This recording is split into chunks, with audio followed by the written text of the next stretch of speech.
Hello. Thank you for the opportunity to be the plenary speaker at ORWH's 30th anniversary. It's a great honor for me today to present to you on women's mental health across the lifespan. I'd like to disclose that I've been a consultant for Astellas, Pfizer, AbbVie, and Belcam. However, all of my research for the past 25 years has been supported by the National Institutes of Health, as well as by the Illinois Department of Public Health.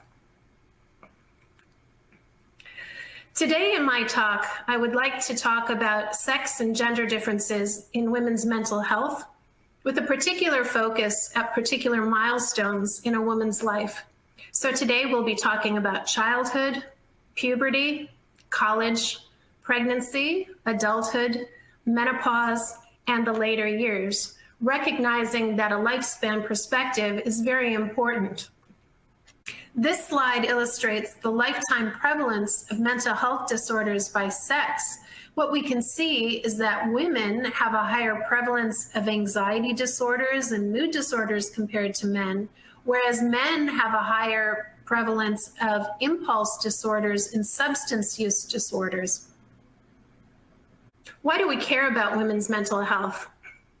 A 2020 publication in The Lancet highlighted findings from the World Health Organization reporting that in 2019, depressive disorders and anxiety disorders were among the top 10 leading causes of disability worldwide. This was true for females, but not for males. And in 2019, 21.8% of American women who were aged 20 or older had depression based on a survey using the Patient Health Questionnaire 8 in a given 2-week period compared to 15% of men. So these trends worldwide we see as well in the United States.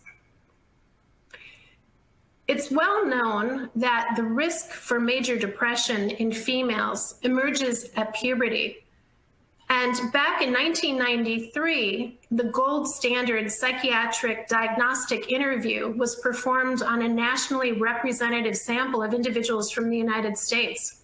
And in that study, it was clear that females beginning at puberty showed a higher prevalence of major depressive disorder. The other peak of the sex difference emerges in the 40s, as shown on this graph. And what you can see is that this is a time in a woman's life that corresponds with the perimenopause, which we'll be talking about later. It's also notable that this kind of gold standard representative study has not been undertaken until now. So there is a similar study by Kessler and Gibbons underway right now, which is important because the socio-demographic characteristics of our country have changed dramatically, and we need updated epidemiological data on sex differences in mental health disorders. Now, the emergence of the sex difference at puberty really focuses us on hormones. So we look at hormonal changes at different periods of a woman's life, so that at adolescence and puberty, the female increase in ovarian sex steroid hormones, particularly estradiol and progesterone, as well as their metabolites, which become what we call neuroactive steroids, influence brain circuitry. We see this as well across the menstrual cycle in studies of premenstrual dysphoric disorder. We see it in the perinatal or around pregnancy period and in postpartum depression. We also have a newfound appreciation for the perimenopause as a window of hormonal vulnerability to depressive symptoms, anxiety symptoms, and psychotic disorders. And these hormone levels change in aging. Of course, it's not all hormones, and it's not all depression. The lifetime risk of post-traumatic stress disorder also shows a sex difference. It's 2 to 3 times higher in women than in men. And in part, this is due to environmental exposures. So women are exposed to more high-impact trauma, such as sexual trauma, compared to men. And this occurs at earlier ages. In work supported by the NIH, we know that early life trauma affects the development of brain circuits underlying emotional regulation and mood. The lifetime prevalence of generalized anxiety disorder, which is the tendency to worry, also shows a sex difference. And this is evident across the lifespan. But note here that this is particularly high in magnitude at the time of the perimenopause, when women and men are between the ages, are older than age 44. Now, women compared to men have lower rates of substance use disorder. So these are data from the Substance Abuse and Mental Health Service Administration, or SAMHSA, showing males and females substance use disorders within the last 12 months. And you can see that the one exception to this women having lower rates of substance use disorder is evident at the youngest ages, between ages 12 to 17. And indeed, 2019 trends compared to 2018 trends showed that substance use disorder is increasing among those aged 12 to 17 years, particularly for females. Now, why is this important? When we take a lifespan and neurodevelopmental perspective, we know that exposure to substances, illicit substances, early in life, during adolescence, changes brain circuits involved in reward and involved in the pleasure taking of substances, making it very difficult, much more difficult for people to overcome substance use disorders. When we look at epidemiological trends, the use of illicit substances and marijuana in those 12 years and older increased over the lifetime for females, but not for males, although use in the past year and past month increased for both sexes.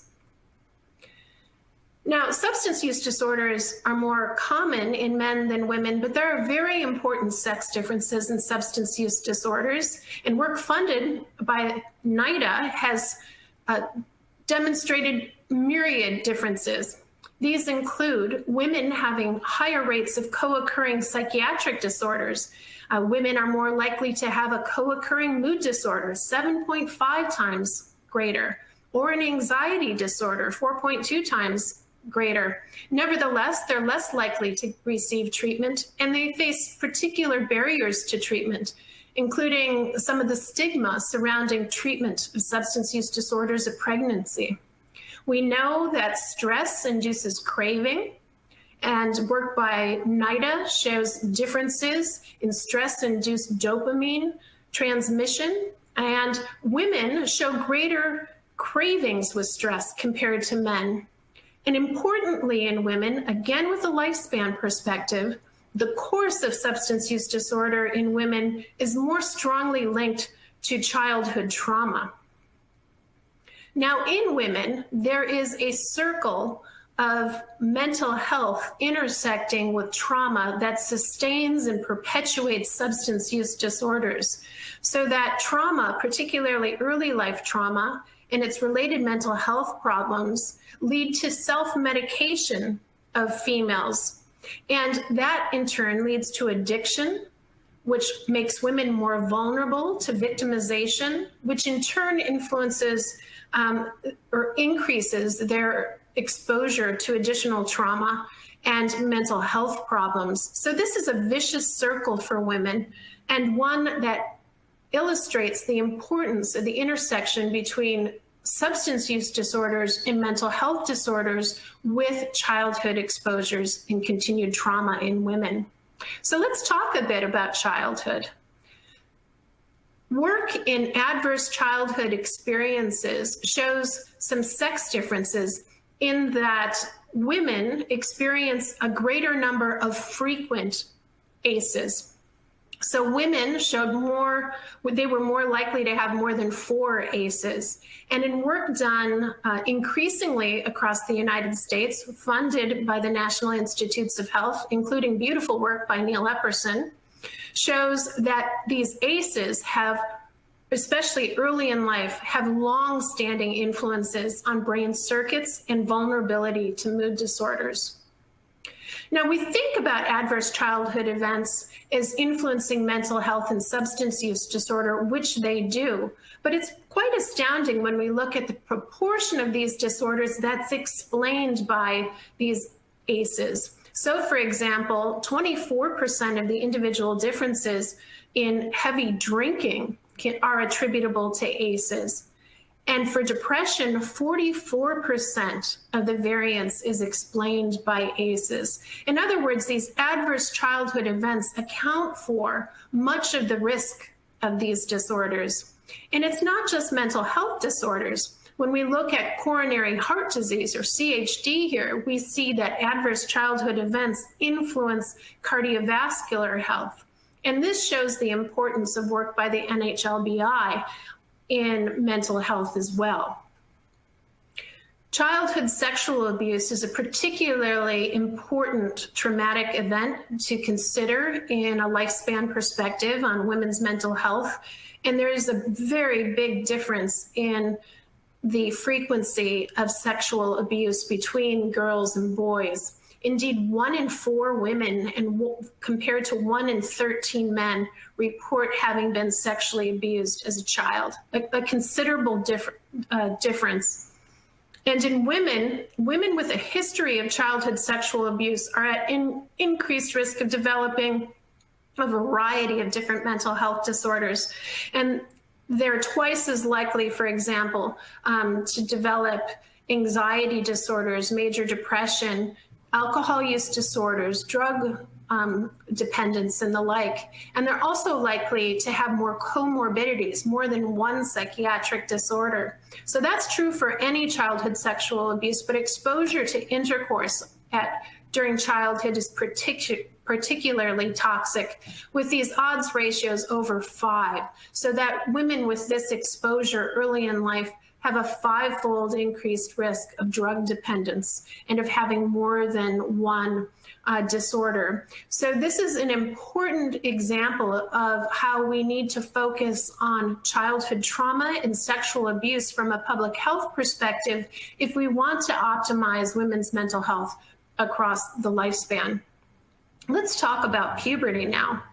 So we know that the sex difference in major depressive disorder begins at puberty, and there's work that also shows sex differences in the trajectories of depressive symptoms.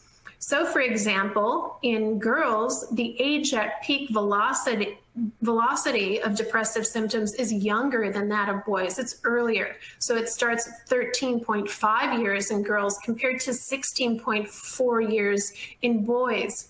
This kind of research informs screening efforts to suggest that girls need to be screened earlier than boys. Now, work done by Monique Ernst in the Intramural Research Program of the National Institutes of Health shows that puberty is accompanied by measurable changes in brain circuits that aren't explained by age alone. And these brain circuits underlie emotional regulation in brain systems that are implicated in depression and anxiety.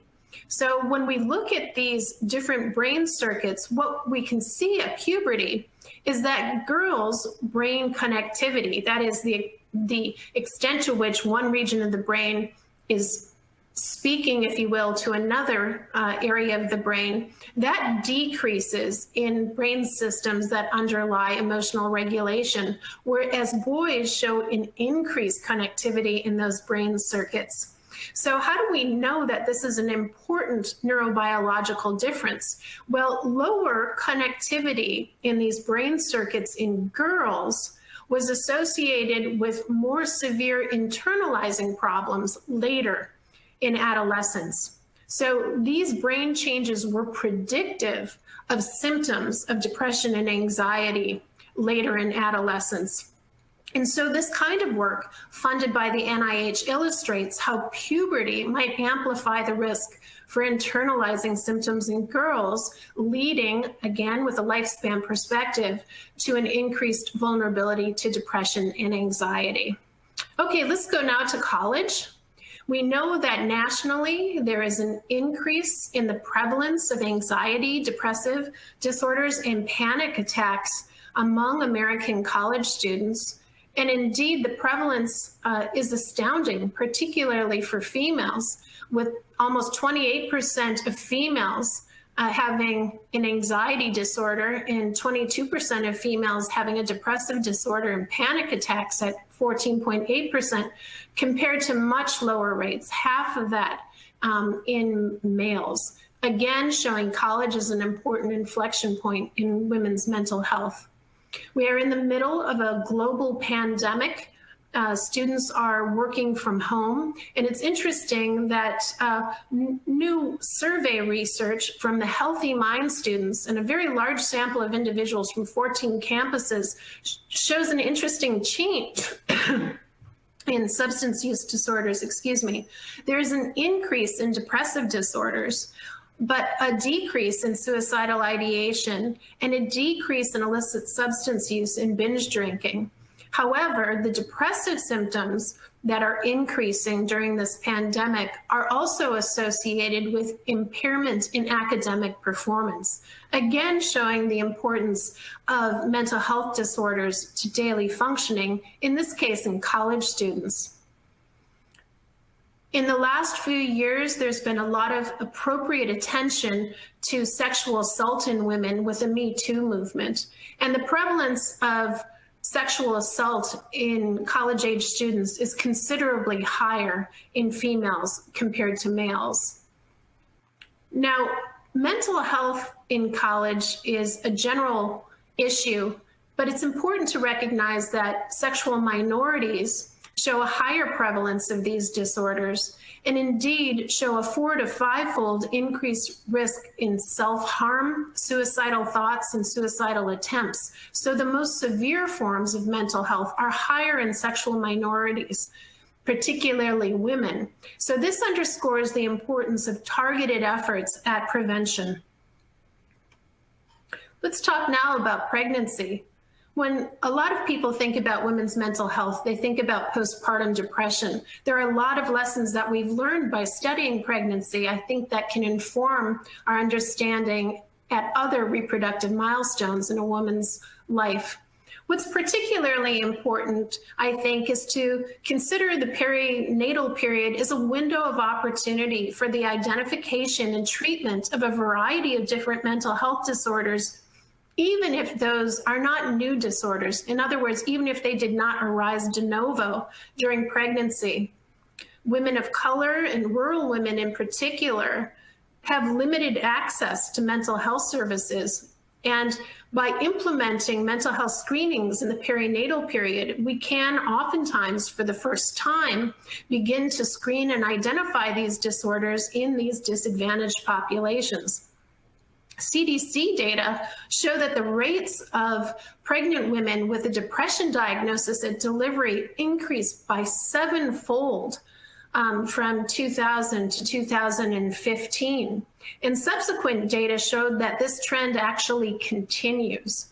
So women in the perinatal period show a very high prevalence of depression. Now, this is particularly important to consider for women of color, because compared to white women, the odds of depression prior to delivery were 5-fold higher in Black women, 2-fold higher in Latinas. And this disparity persists in the postpartum period. The disparities also continue when we examine delivery of mental health care. Now, delivery of mental health care is poor all around, but it's even worse for women of color. Why is this important? Maternal mortality in the United States is increasing while it's decreasing in other countries. And we think about depression, and in particular suicidality, as being an important contributor to maternal morbidity. Indeed, a very recent study in JAMA Psychiatry showed a considerable increase in suicidal ideation and in self-harm over the last decade. This was particularly true for young women and women of color, as well as women with psychiatric comorbidities, including anxiety, depression, and comorbid psychosis. So maternal mortality in the United States is an important consideration in women's mental health. Small efforts at simply screening women during the perinatal period pay off. So in absolute terms, just the implementation of mental health screenings in the perinatal period reduces depression prevalence by 2 to 9%. And in terms of women with a psychiatric diagnosis, the screening can reduce remission 10 to 34% in absolute terms. So the importance of screening can't be underestimated. Now, science has advanced our understanding of how to better detect psychiatric diagnoses in women. So one approach is computerized adaptive diagnostics. Here, I highlight the work of Robert Gibbons, a colleague from the University of Chicago, who is implementing a new approach to the identification of mental health disorders. Essentially, this is a technology-based approach that draws items in a screener from a very deep item bank and tailors the screening to each woman depending upon her response to the previous question. We have implemented this work in our own perinatal research study, and I'd like to show you some initial data to illustrate to you the importance of screening, as well as the importance of screening for more than one psychiatric diagnosis in the perinatal period. So in our clinic, which serves women of color living in Chicago, we find that 21% of women actually screen positive for major depressive disorder at some point during pregnancy or the very early postpartum period. So among the women with depression, you can see that the majority had only major depressive disorder, but look at the percentage of women who had a comorbid diagnosis. 6% of women, for example, had MDD, generalized anxiety disorder, post-traumatic stress disorder, and substance use disorder, again illustrating comorbidities as a very important consideration, and also illustrating the value of techniques like computerized adaptive diagnostics for efficiently, quickly, and sensitively detecting these different mental health disorders in the clinic setting. There are also novel approaches to treatment delivery. Here I highlight the work of Mike O'Hara and Jenna Duffy with their Sunnyside, an evidence-based cognitive behavior therapy approach that can be delivered on the internet, free of charge, without stigma of a clinic visit, without needing to get a babysitter. And it's been shown to prevent perinatal depression in the population. So technological advances in screening and in the treatment of psychiatric diagnoses are very important. And evidence shows, many of these studies supported by the NIH, that these online treatments are as effective as brief face-to-face treatments. And of course, it's not enough to use cognitive behavior therapy. Some women need pharmacological treatment. And one of the great successes over the past decade was the development of brexanolone, an allopregnanolone-based treatment that is a metabolite of progesterone for postpartum depression. And this has been shown to very quickly and effectively treat postpartum depression, and it's now available in pill form, which has also shown great effectiveness. So what this shows us is that understanding the neurobiological underpinnings, that is the hormonal neuroactive steroid underpinnings of mental health disorders at critical times like the perinatal period, can inform novel treatments for mental health disorders. It's important to treat mental health disorders in pregnancy, not just for mom, but also for her offspring. This is neuroimaging work, functional magnetic resonance work that's been done in 6-month-old children of moms either with or without perinatal depression. And what they showed is that 6 months of age in these offspring, you could detect differences in the emotional regulation circuitry, showing the importance, again, of treating antenatal mood disorders in women to benefit the offspring. Let's move now to adulthood. There's been a lot of talk about harassment and discrimination in the workplace, and this is very common. But one thing I'd like to point out is the intersectionality of this experience, so that women of mixed race or ethnicity experience the highest levels of this exposure overall. And this exposure, harassment and discrimination, in turn leads to increases in problem drinking and mental health disorders, particularly among women. Work by my good colleague, Rebecca Thurston at the University of Pittsburgh, has shown the importance of these exposures, not to mental health specifically, but rather to physical health, so that there was a twofold higher odds of women having hypertension if they had high levels of harassment in their daily life. One of the signature programs of the Office of Research on Women's Health is the Building Interdisciplinary Research Careers in Women's Health, or BIRCH K-12 program, which funds young investigators to pursue studies of women's health or sex and gender-based medicine and health.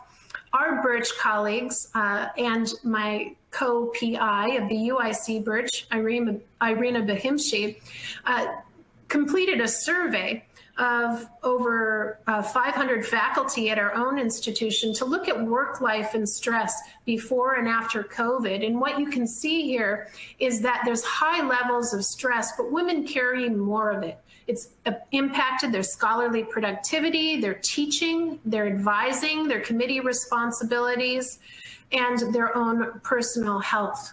So work stress is an important consideration. Menopause is also important. Now, the perimenopause is a window of vulnerability for depression and for subclinical depressive symptoms. And we can see here in work by Joyce Bromberger in the study of women's health across the nation, a doubling at any point in time of the prevalence of depression in the perimenopause and postmenopause compared to the premenopause. Most women who experience depression at this time in life are women with a history of depression prior to the menopause. And so this represents a recurrence of their depressive disorder. But it's not just depression.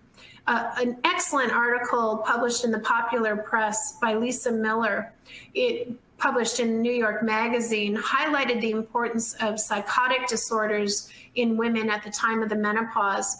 And epidemiological studies show a second increase in the prevalence of these disorders, or the risk of these disorders, at the menopause. So we need to take our lens beyond just depression and look at other psychiatric diagnoses. Hormonal contributions are important. There's proof of concept, for example, that the use of estrogen can dampen psychotic symptoms in women at this time. But it's not just the hormonal changes at menopause. It's a variety of things. It's biological factors, health-related factors, and psychosocial factors that affect a woman's mental health. And then we have the later years in a woman's life. This is a gender difference. Caregiving typically falls to women. 2/3 of caregivers are women, particularly in the field of dementia. So wives take care of their husbands with dementia, and daughters do the same. And when women are caregivers, they spend more time caregiving than men. And these women who provide this caregiving request more mental health services, and they are not widely available. The irony is that depression is associated with a 36% increased risk of cognitive decline in women. So women serve as caregivers for their husbands with Alzheimer's disease, and nevertheless, the mental health sequelae of that experience contributes to their own risk for cognitive disorders.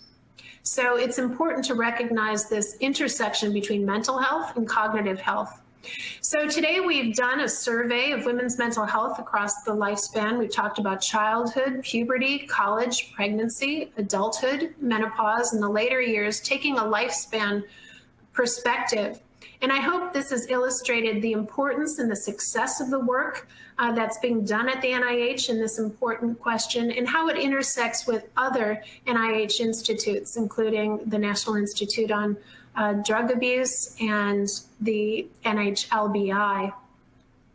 I'm indebted to my very good colleagues for their collaboration in my work over the last 30 years. And I also want to personally congratulate Dr. Clayton and Dr. Vivian Pinn on the 30th anniversary of the Office of Research on Women's Health, and a special thanks to Regine Dutaud for inviting me to come here. It's been a great honor. Thank you.